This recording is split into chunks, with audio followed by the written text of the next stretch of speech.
Welkom bij de derde aflevering van BIS TV. Ik ben Guido en we zijn hier weer bij de repetities van de band in Polofspul. Net alleen de band binnen aan het repeteren, ook de ouders binnen drok in het spier.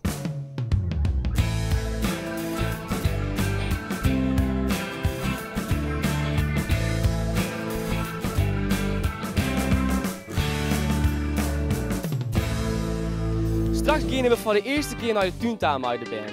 De bouwploeg is al drok dwaande. De band moet natuurlijk ook in een kostuum. De maten worden opmeten door Martine en Tineke. Het is aan jou, het is net gewoon. Het is een glitterend besteen.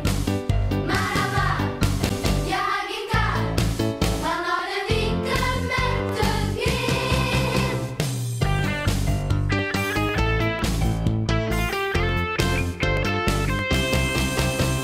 Maar hoe gaat het met de repetities van de band in Polofspul? Hoe ver ben je hem? Goed. Heel goed. Heel vier. En wat vind je het leukste om te doen? Doen ze toneel, zongen?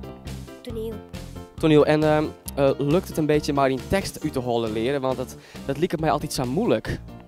Valt wel mooi. Valt wel mooi. En hoe zit het met jou met de tekst leren? Zo, lukt dat wat?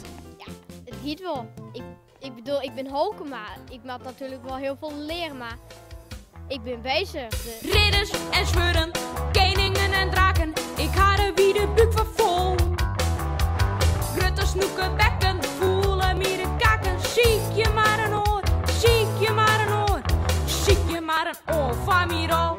Ik vind het niet meer on om ridderke te worden. Zorgen niet erop, maar die schilden en die schwudden. Ik jou mij alle willen deze rol waarom. Ik vind het stom.